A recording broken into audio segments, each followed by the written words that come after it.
Hi, good morning. Welcome to this event, Employment Support for People Experiencing Homelessness, Lessons from Tackling Multiple Disadvantage. My name is Joe Dromey, and I'm Deputy Director of Research and Development at the Learning and Work Institute. We're a research institute focused on full employment, lifelong learning and social inclusion.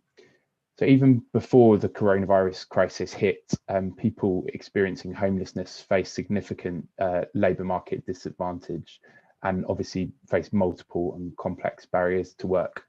While the employment rate overall had risen to a record high, people facing homelessness had very low employment rates, and previous employment support programmes, including those which had focused on people who are furthest away from work, have been really ineffective and had really struggled at supporting this group to work.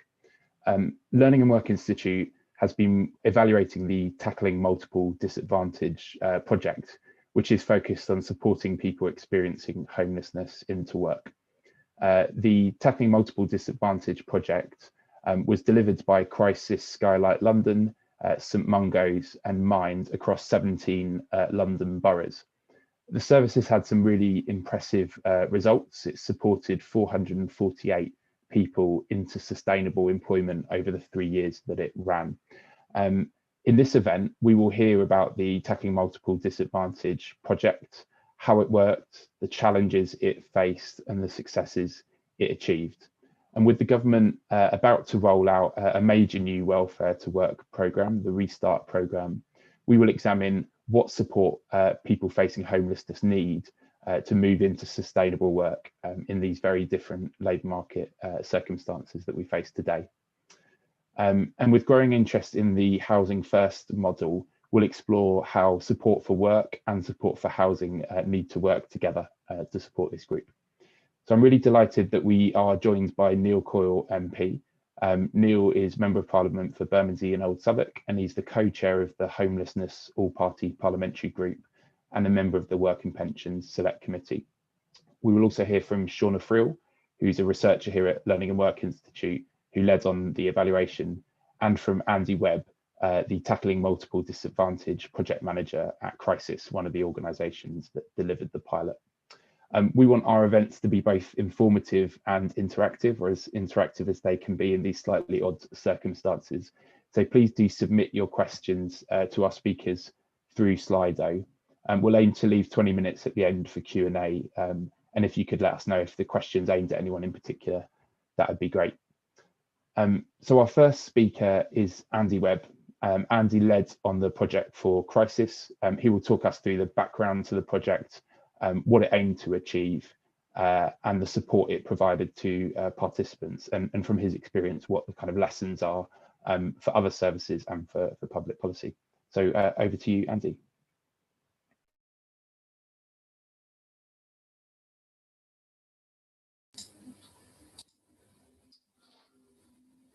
Thank you, Joe, and thank you to Learning and Work Institute for the opportunity to speak to you all today.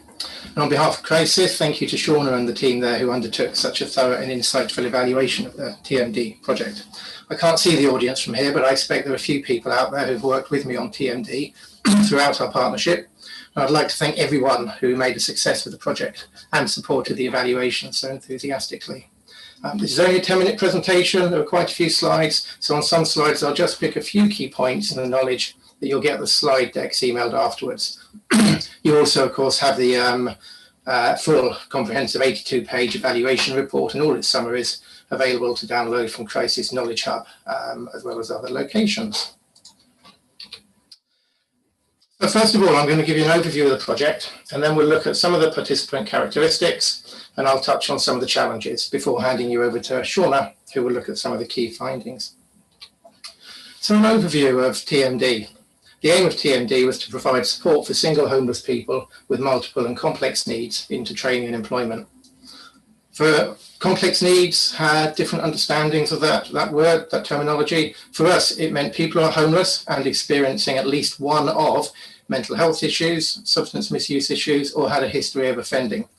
Within our client group, it's also notable that over a third of participants were rough sleeping when they joined our employability project. Project ran for 3 years. It was originally 2 years, 9 months. It got extended by the funder for an extra 3 months to help us maximise the grant we were allowed. It was part of the Building Better Opportunities programme, which was financed by the National Lottery Community Fund, previously Big Lottery Fund, and European Social Fund, or ESF, at a 1.4 million value. And Crisis led a London-wide partnership for 4 leading charities, which you will see through their logos emblazoned throughout this project: Thames Reach, St Mungo's, Mind in the City, Hackney, and Waltham Forest.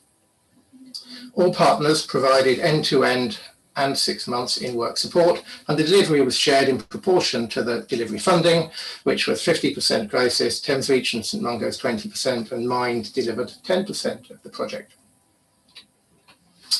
We covered West, North and East London. We had a total of 6 hubs covering 17 London boroughs. You can see Crisis Hub was in Tower Hamlets, Mind in Hackney, St Mungo's were in Haringey and Hammersmith, and Thames Reach was in Brent and Greenwich. The lower half of London, the central and southern parts, was a project by St Giles Trust Peer Circles, was delivered under the same funding stream, and we worked closely between us to ensure that when people moved from one part of London to the other, it was a very simple referral process and we could pick up the casework practically seamlessly. Our model was a highly personalised coaching model, and on the next slide there's a graphic for this. Again, I'm going to touch on a few key points rather than read it out in detail for you. But we all delivered end-to-end provision, we all delivered in work support.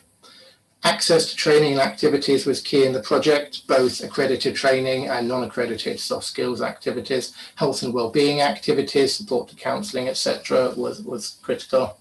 Housing support was provided either through in-house teams that we worked alongside within our charities, or through partner agencies. And in all partners and part of this model, the coach took the lead worker role, liaising with other agencies to support their participant, their client.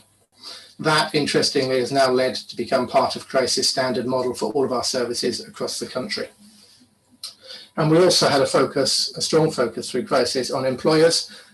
We have a job broker, access to many large blue chip employers, and we opened these up to partners as well during the project so that all participants could benefit from this access.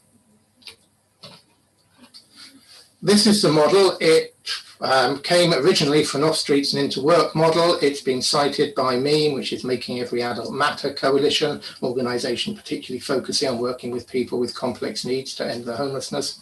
And it's been reinforced by further research since. That's also available on our knowledge base. I'm not going to go through that in more depth now, but it will be in your slide packs. So let's have a look at what we were asked to do and how we did it.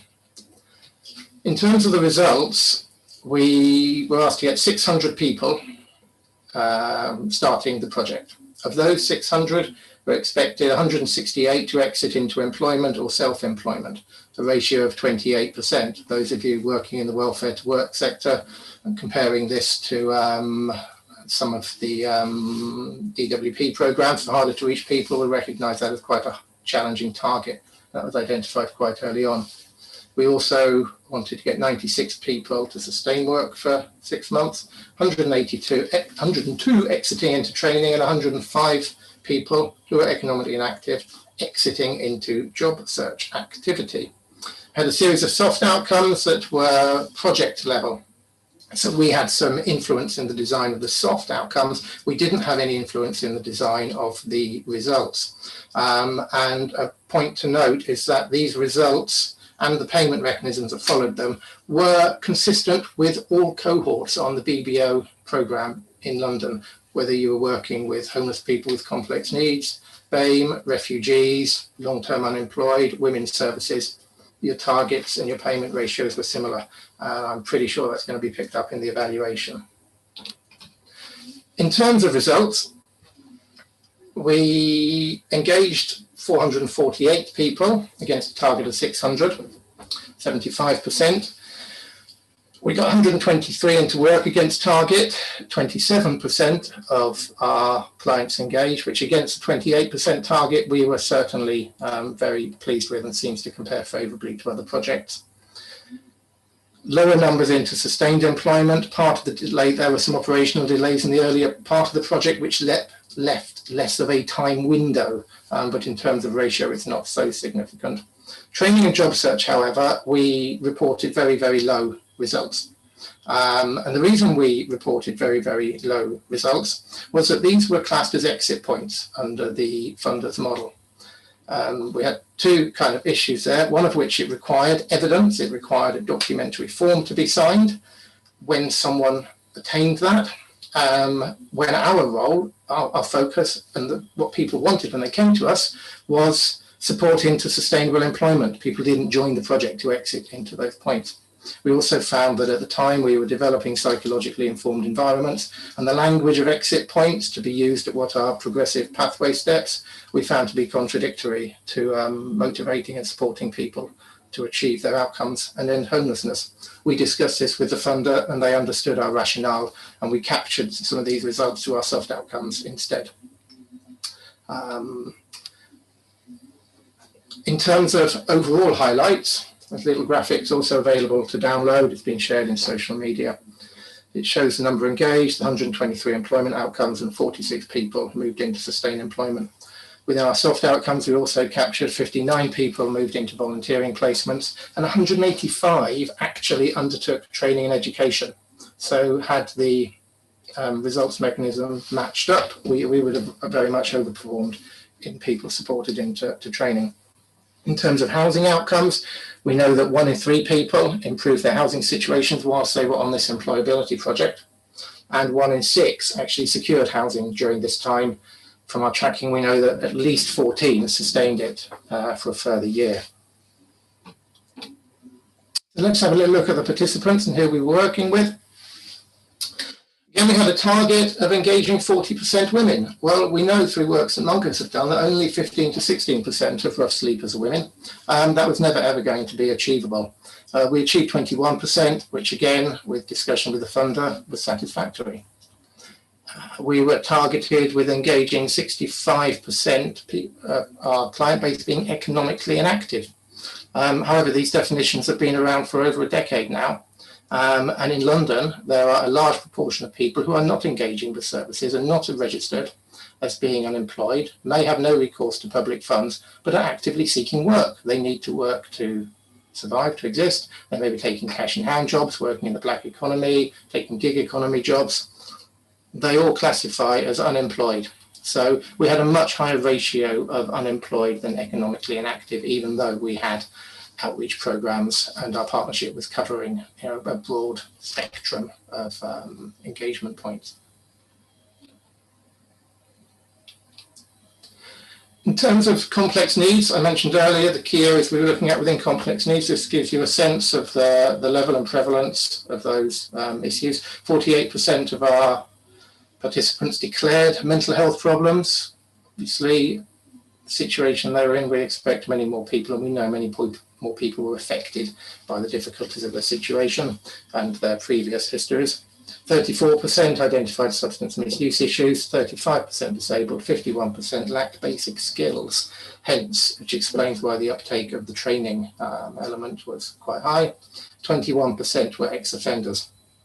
We would have expected the ex-offenders to be higher, but again, Crisis has a separate project working with the probation service, specifically supporting people who have obviously on probation or recently been released from prison. So our engagement numbers were lower in that area. In terms of housing situation, when people joined us, you can see the majority of people were rough sleeping or in hostels, and third most prevalent situation was staying with family, friends, sofa surfing. Between those 3 categories, they define the majority of our participants.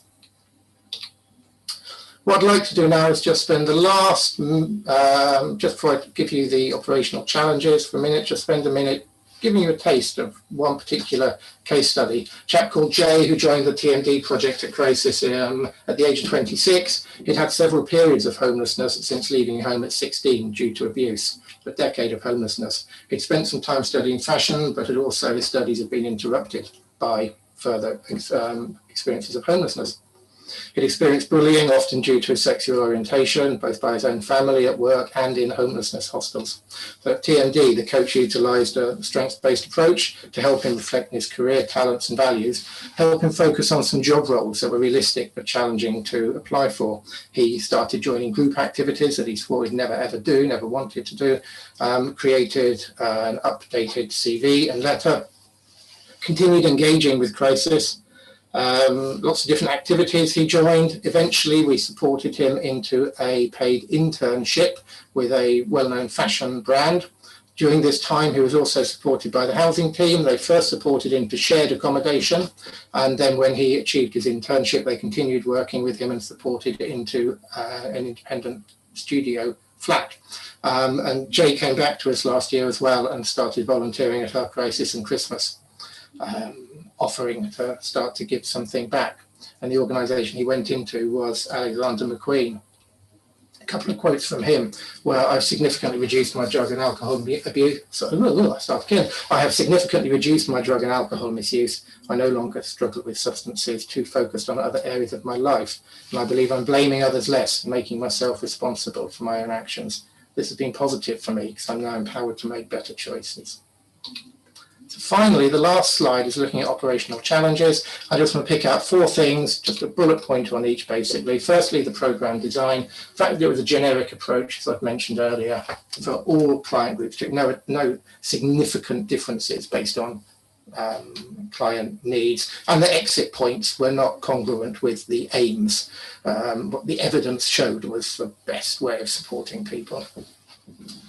Caseload management was a challenge because of the level of need. All partners went into this project expecting to be able to try and kind of, tweak existing models. We found working with complex needs, we needed to make much more significant changes to our models. The needs were greater, the partnership working was greater, and people needed longer support. Fortunately, this project allowed time unlimited support, so it was up to us to manage our caseloads and resources. Staff turnover was an issue. Had 8 full-time positions working on this project, and throughout its lifetime, we had 13 people depart the project. 2 key reasons. One was the difference in expectations around what the working with complex needs versus other client groups that we initially had in the project but addressed. And the other was working on the European Social Fund. There's significant additional burden of paperwork to deal with, which again, when you want to work with people, it can be vulnerable people, it can be quite challenging to spend a lot of time dealing with paperwork. We also found there were some gaps in support, particularly around linking into and integrating with mental health and substance misuse services. So that's it from me. I'm going to hand over to Shauna now, and I'll be available at the end as part of the panel for any questions. And if after this event anyone wants to connect with me, obviously just find me on LinkedIn is probably the best solution. Thank you. Great. Thank you. Thank you very much for that, Andy. Fantastic to hear about your experience on the programme and that really interesting case study of the impact it had made to the participant. The next speaker is Shauna Friel. So Shauna's one of our researchers at Learning and Work Institute, and she led on the evaluation of the Tackling Multiple Disadvantage service. As Andy mentioned, the full evaluation is available both on the Crisis Knowledge Hub and on the Learning and Work Institute website.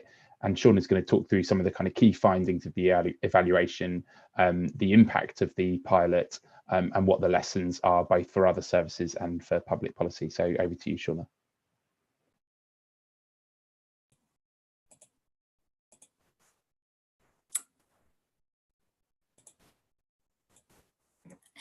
Thank you so much, Joe, and to Andy, and thanks to everyone who has joined us this morning. It's great to have you all here. My name's Shauna. I work as a researcher for L&W, and I've worked on the TMD evaluation for the last 3 years. So I'll spend some time this morning sharing learning from the evaluation, with a particular focus on key lessons for employment support for people experiencing homelessness and multiple and complex needs. So we'll just start by providing a summary of the evaluation aims and the approach that we've taken to it. So the TMD evaluation was designed to be both formative and summative. So that means that we were identifying learning and sharing this on an ongoing basis during delivery. And we were also measuring the extent to which the project achieved its aims and the impact that it had on people. We used a range of research methods to evaluate the project, including ongoing analysis, presented in a visual dashboard. We also did some analysis of participants' living situation at the start of the project and at the end. This wasn't a funder requirement, but it was important to explore relationships between housing and employment. We also undertook a range of qualitative research, and this included a literature review into severe and multiple disadvantage, interviews with local authority leads, and we also conducted 2 waves of research with the TMD coaches and longitudinal interviews with participants on TMD. We also held a workshop with TMD senior management staff at the end of the project to shape some of the recommendations.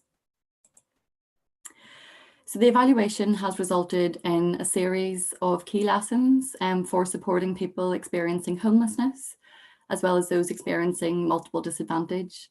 So we'll just spend some time now exploring some of these. So research with coaches and participants revealed key insights about the group of people who were engaged with TMD. So firstly, participants of the project were much further away from being work ready than coaches reported being used to working with. And the coaches attributed this to the project being focused on multiple and complex needs rather than working with a single issue. And in practice, this requires a highly individual approach and working with highly fluctuating caseloads. The evaluation also explored different needs in depth. So for example, the prevalence of mental health, having low levels of basic skills, offending histories, and experiencing addiction issues, for example. But what came out most strongly was that the type of support offered, which is truly individual in approach, was absolutely necessary for these kind of multiple and varied needs in the way that those challenges interact. And the evaluation also showed how homelessness impacts on health and on people's ability to progress towards work, as you can see from the crisis quote on the slide. So the evaluation highlighted some key aspects of support delivery that worked well for this group of people. And this good practice has been consistently highlighted throughout the coach and participant experiences and throughout the different phases of the research. We found that the holistic and needs-led support was the most effective way to work with this group rather than kind of isolating and working on a single issue. People who felt the support was completely tailored to their needs and that they were listened to were more likely to have a positive outcome in the programme. We also found that the one-to-one coaching model helped to facilitate trust, which in turn kind of supported that long-term engagement with employability support.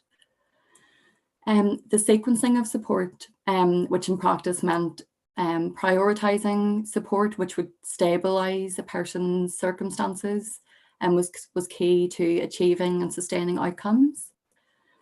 TMD was delivered in what we've termed a safe space, so having that kind of internal service offer within Crisis or St Mungo's and all of the in-house activities that were provided there provided a safe space for people, which in turn allowed them to engage with kind of employability support and progressing towards employment. Working in partnership, both internally and with external specialist teams, was also effective to meet the needs of participants with especially particularly high needs. So for example, through providing advocacy work with social housing. And we also found that transitioning and in-work support was vital to sustaining employment outcomes. So for example, ongoing one-to-one support and liaising with employers. The evaluation also identified several challenges associated with TMD, with project design, as well as with wider systematic challenges. So just to talk through some of the main ones, TMD was working with a high needs group, and their housing instability had huge impacts on their health, recovery, and their kind of ability to sustain employment. At a delivery level, there was a need for more time to provide in-work support, as well as more employer engagement. Andy mentioned some of the paperwork requirements from the funding stream.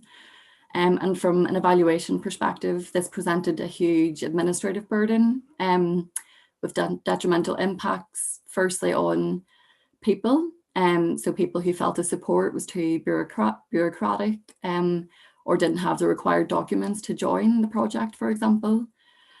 And secondly, to staff, whereby the admin requirements were just their time to actually spend with people. There were also additional restrictions on replacing coaches who had left the project, which meant that there were some, at times, longer gaps in the actual support provided. And really important to highlight is that TMD could not overcome the lack of housing or deficiencies in support services elsewhere. And so these issues persisted and showed the need for action at a policy level to truly support people experiencing homelessness and those with complex needs. So Andy highlighted the outcomes from the project in his session. So I'm just going to talk through some of the key takeaways from an evaluation perspective with regards to the outcomes. So firstly, TMD achieved an impressive employment outcome rate in comparison with other programs, which demonstrates that this model is an effective employment support model for the group. We also saw an outcome rate improvement. So at the time of the interim report, the outcome rate was 18% into employment, and this rose to 27% at the end of the project, which kind of demonstrates the benefit and the need for that kind of time unlimited longer term support. And another really key lesson, TMD was much more than employment outcomes, and this came out really strongly through interviews with participants and coaches as well. So you'll see some of the quotes alongside on the presentation. And the housing data also showed that 33% improved their housing situation as a result of the support, and over a third, so 35% actually secured housing through TMD. Just moving on to the next slide. This slide highlights three important lessons from TMD. So housing stability is so important for people to feel able to progress in other areas of their lives, and especially employment. We also highlight that employer engagement and in-work support is a really important part of this support model, and the circumstances should allow that to be delivered to improve employment outcomes. And finally, TMD has important implications for future employment support in the current context, whereby employment support and recovery schemes should not forget those with complex needs. And kind of future funding, project design should not kind of hinder the delivery of projects. So I'm going to finish with the recommendations that we've made. And we have made a series of recommendations as a result of the TMD evaluation, which includes recommendations for support delivery, commissioning and policy, in recognition that there were challenges that require different solutions at different levels. So the recommendations for support delivery focus on the importance of trusted organisations in delivering support for people experiencing homelessness, ensuring that caseloads are manageable so that support can be maintained at the right level and at the right times, and the need for support to facilitate job entry and for people to stay in those jobs, and to ensure that employers are supported too. We've also made a number of recommendations about future commissioning of employment support, with a focus on learning from the lessons around monitoring and compliance and ensuring that outcomes measure what matters, including focusing on housing and job quality in addition to employment and training outcomes. And lastly, but not least, we made policy recommendations that housing and employment support should be integrated, that organisations should not operate kind of in silo. And all of this requires addressing the root causes of homelessness through increasing housing supply, housing quality, and ensuring sufficient support through universal credit. So I'll stop there. Thank you so much for your time and for joining us this morning. As Joe said, the report is available on our website and on Crisis website, so please do get in touch with us if you would like to discuss the work further. Thank you. Fantastic. Thank you very much, Shauna, for taking us through the findings of the evaluation. That's really fascinating and good food for thought there. So our final speaker before we go to the Q&A is Neil Coyle MP. So Neil is a member of the Work and Pension Select Committee and he's the co-chair of the All-Party Parliamentary Group on Homelessness. So Neil will talk a bit about the impact of homelessness and on employment, the impact of the pandemic on people facing homelessness, and what we need to do to address both housing needs and employment together, reflecting on the findings of the evaluation. So over to you, Neil. Thanks, Jen. Thanks very much for inviting me to participate in this. It's actually quite good to be involved in something that isn't either COVID or Brexit specific and links to wider parliamentary work, and of course links to the constituency, because St Mungo's do some of the employment support here in Southwark, in my constituent community.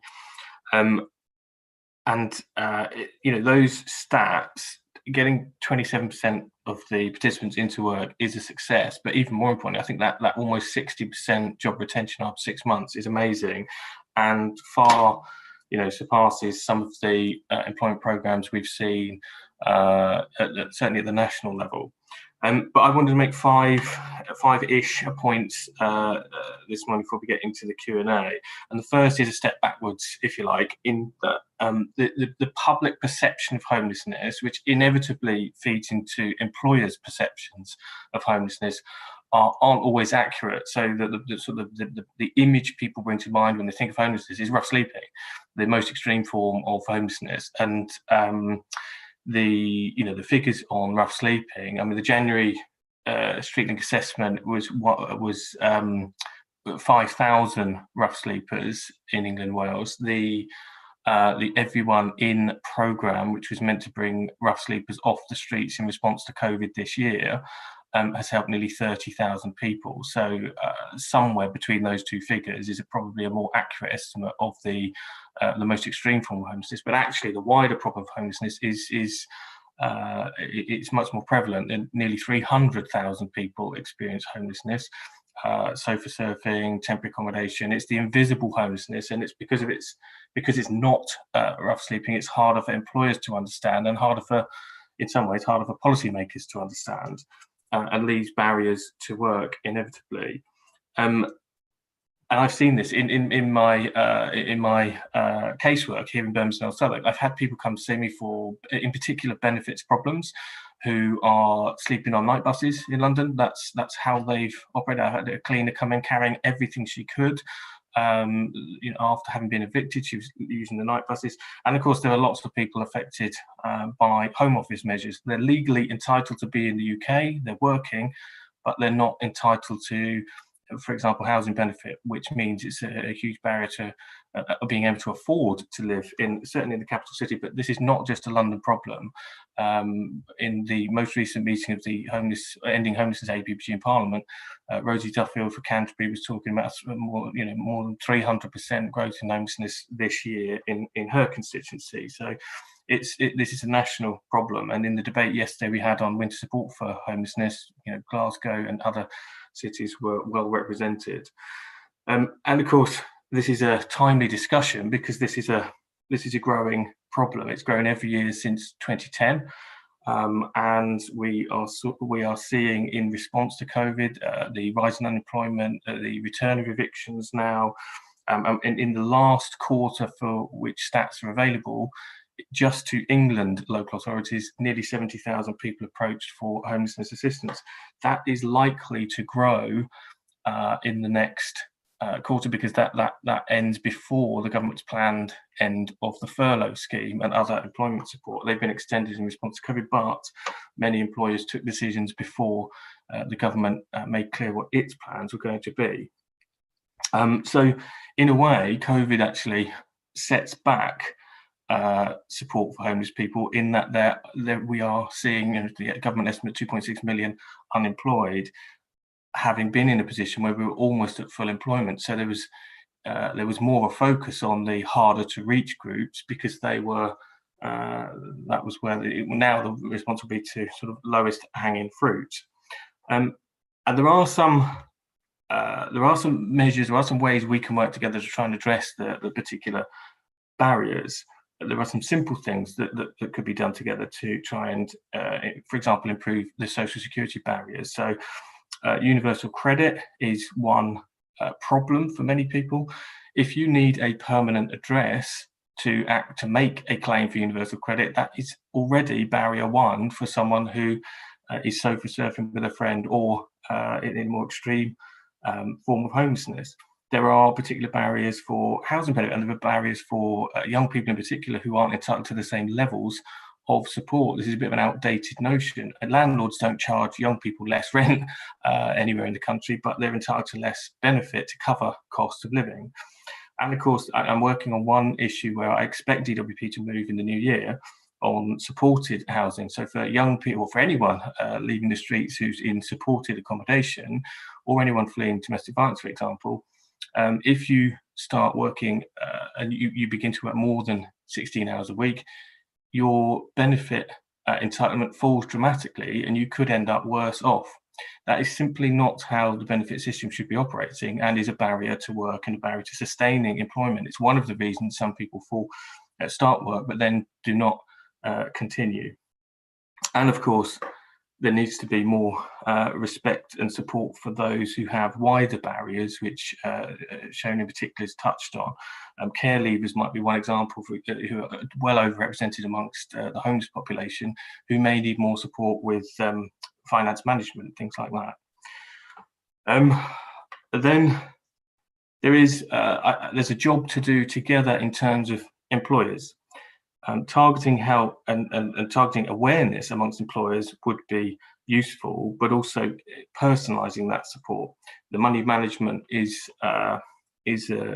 one example, or coaching, I think, was one that Shauna mentioned, and is something that it simply needs to be twin tracked with a new job for some who've been homeless previously. And that may not be the employer covering that, but it means that there needs to be an awareness within the benefit system and support pinned with the new start. And there are ways to work together as the government grapples with what is a huge problem of unemployment. So DWP has its Kickstart and Restart schemes. They are relatively new and emerging. We don't have enough detail on either, frankly.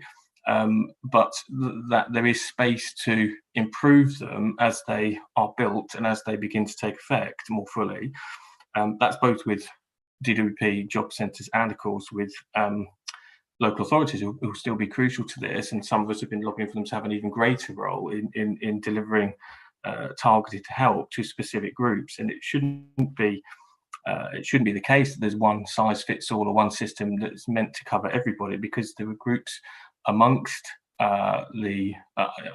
unemployed people who do need different support in order to achieve the same outcome of a sustained job. And that isn't just homeless, that's people with care responsibilities, that's people with language barriers, people with IT skills. There will be a mix, and local authorities are often in a really strong position to know their local communities best. And of course, there will be local operating as brokers, but there'll also be intermediaries, as DWP is calling them, for smaller and medium-sized businesses who could also be crucial to this. They're often in a better place to provide more personal support to a new starter than some big companies who have HR that's a bit dislocated from the specific job site, for example. And there needs to be that twin track of having targeted help for small employers to take and so on, but also working with the largest employers at the national level on a kind of scale to address this in the kind of employer engagement model that Shauna was also talking to. And of course, come to ending where I started almost, there is no silver bullet. There is no one reason someone becomes homeless. No one reason. All 300,000 people in the country who are homeless have ended up in that particular situation. There are many different wider issues, which is why organisations like Crisis and St Mungo's don't just provide a roof over someone's head. There is this wraparound employment support. There is this support both for the individual and the employer that is crucial to resolving this problem. So I think that brings me neatly back around to where I started, and I'll finish there. Fantastic. Great. Thank you very much, Neil. So we've had a few questions come through, and I'll put some of them to the panel now. If you do want to raise any more questions, please do pop them in Slido. So I've got one question related to time and one related to place. So the pilot obviously took place before the pandemic, and the evaluation, the research for it took place before the pandemic. And as Neil highlighted, we've gone from a record high employment rate where we were thinking about how do we support people who are kind of a bit further away from work, to a very different situation with unemployment rapidly rising, and the government rolling out its response, as Neil mentioned, including the Restart scheme. So how do we ensure that we retain a focus on supporting people who are further away from work? And what does this new and very much more challenging labour market context mean for supporting people facing homelessness? So that's the first question on time. The second question is on place. So one of the participants has asked what would be the key recommendations for programmes wishing to replicate this work outside of London? So obviously London's got a very kind of distinctive context in terms of both the labour market and the challenge with homelessness. Neil mentioned, though, that homelessness is a challenge in towns, cities and communities across the country. So what do we think might be the lessons for other areas? Anyone want to take up either of those questions? Do you want me to go first, Jay? Yeah, go ahead. And certainly in terms of the Work and Pension Select Committee, we won't be letting the Department for Work and Pensions off the hook if they think that employment programme can be a one size fits all. And to be fair, that isn't the attitude we've seen so far. It used to be true. I'd have to double check this. It used to be true that you were more likely to get a job by not, if you had nothing to do with the job centre, ironically, and that's probably the going to be the same going forward. Most of those who become unemployed now won't be seeking employment support from job centre. They will be finding it themselves. And in London, obviously, there's more of a cushion. There are more opportunities. So the government's approach needs to be targeted to suit the local area and actually reflect the opportunities that are there. So making sure people access the training and support that's there to go into the jobs that have remained available. So we have, partly as a result of Brexit, actually, we have a problem with recruiting enough people in the construction sector. So making sure that people are coming through who can and want to be involved in that sector, have the right training to get those jobs, should be an appropriate focus, as should making sure that employers are aware of things like flexible support fund and people going through the benefit system, so they know they can get, if they need a suit for an interview, they know the job centre can and does have the funds to provide that.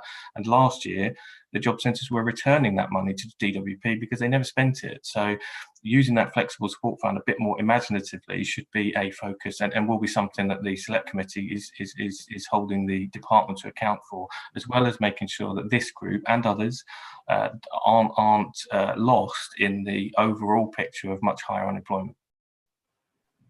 Great, thanks, Neil. Shauna, Andy, any thoughts on the implications of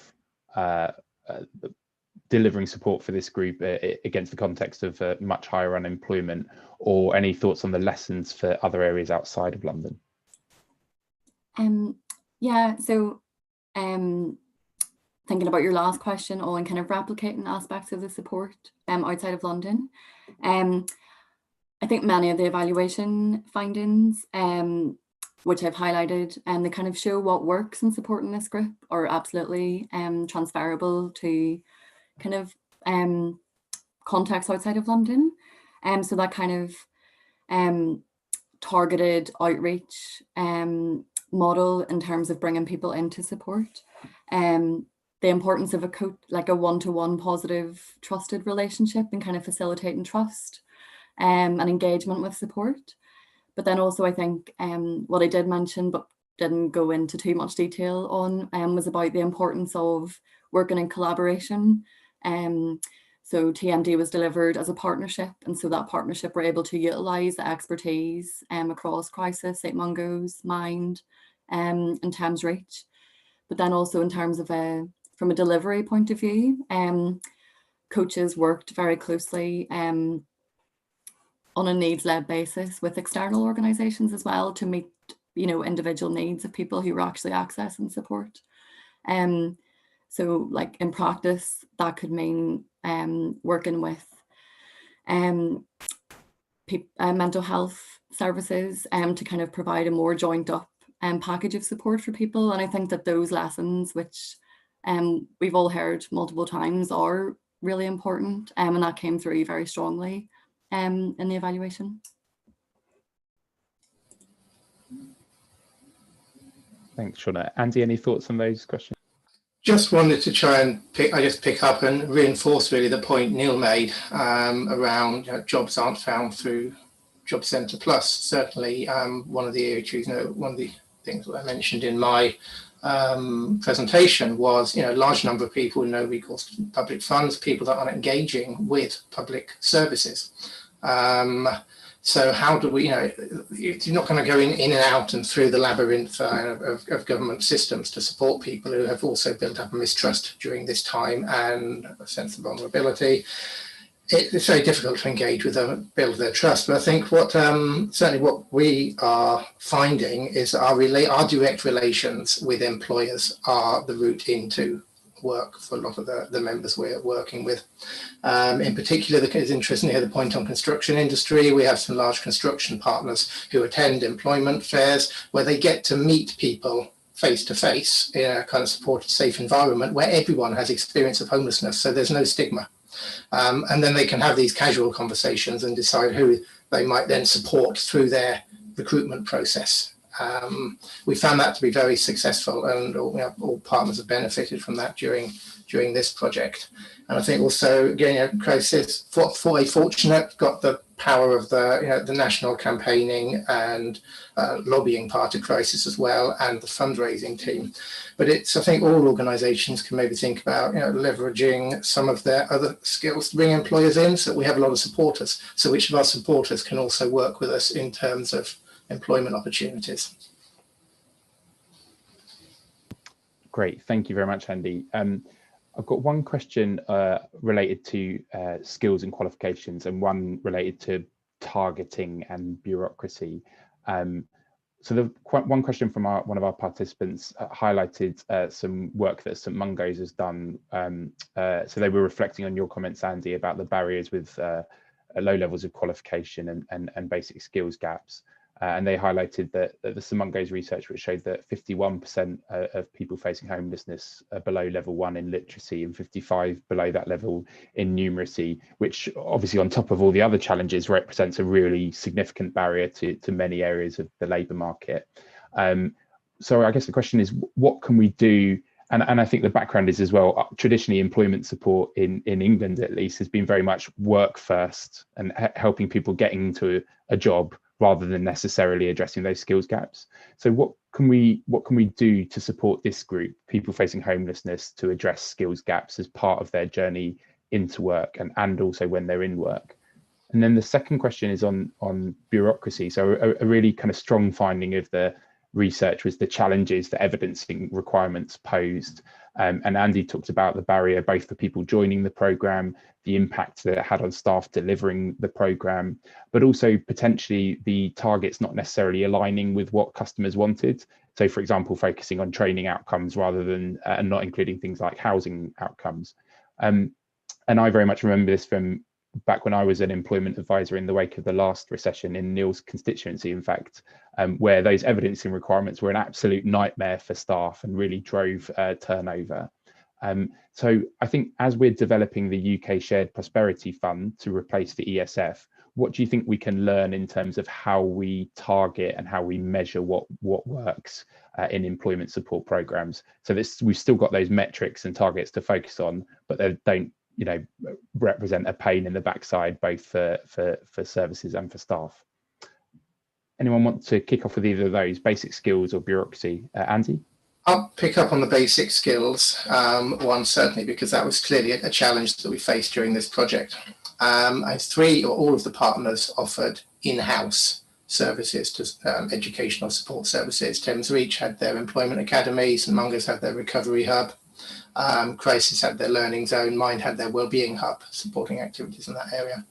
But three of us were delivering training courses in-house, and I think to look at this is not to look at it as such a linear, distinct path people have to go down, but allow some flexibility and ongoing support.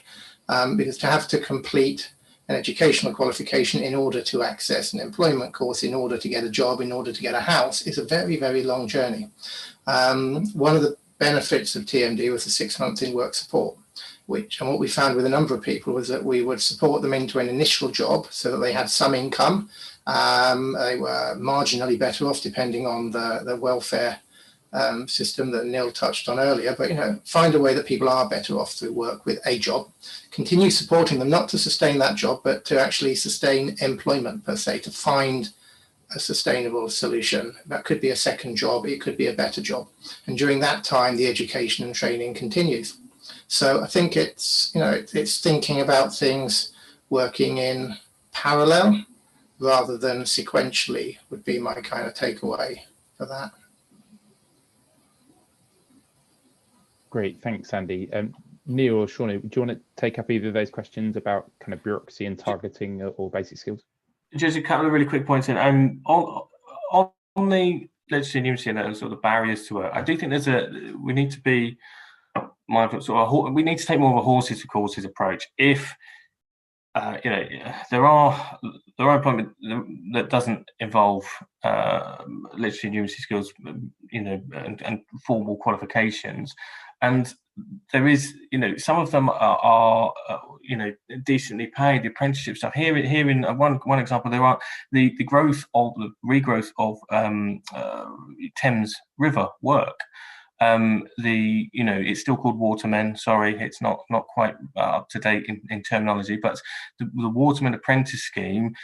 They're desperate to get more people on board. There's more. There has been more. I know this year's been exceptional, but there has been more tourist use of the river. There's more freight. There's more trade coming up and down the river. So getting people trained on that, which are actually earn as you learn and decent pay, is actually really important and should be prioritised. But there's also a role here, and I think it was Shauna touched on housing first. There's also a need here for housing first to include the broadest possible support that people need, and that can be stable long-term employment in order to prevent patterns of behaviour repeating that led to homelessness previously. Having that focus, having that drive, having those networks that lead to a more stable lifestyle is really important, and Housing First can help provide that.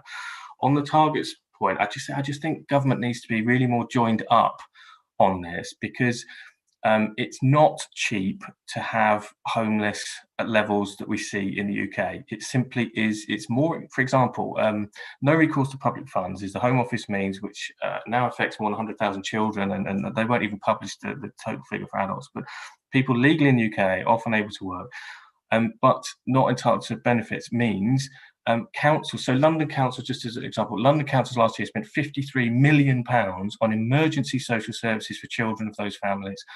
That is for emergency accommodation.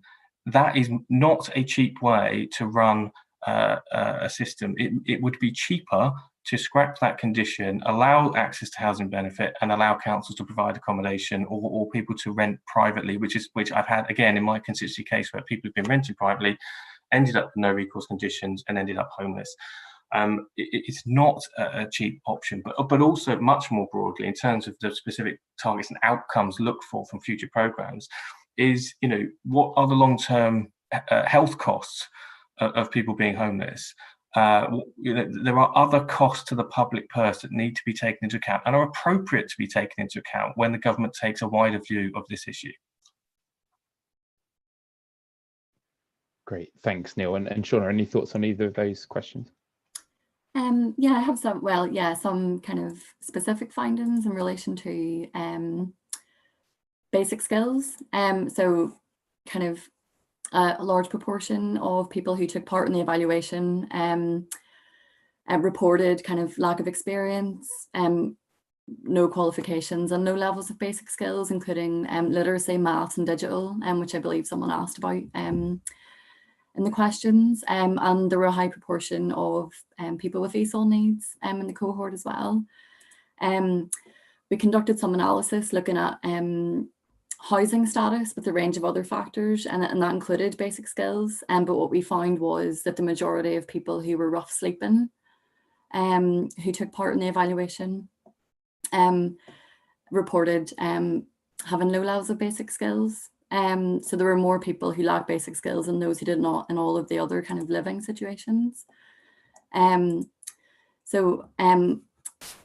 of the kind of key takeaway points in the evaluation report, which were more niche and I didn't report today, were around the importance of basic skills and ESOL needs kind of being recognised, and employment support for this population, and the kind of importance of that positive relationship and kind of engaging people with basic skills as well. So yeah, that was my kind of takeaway from that. Fantastic. Thank you very much, Shauna.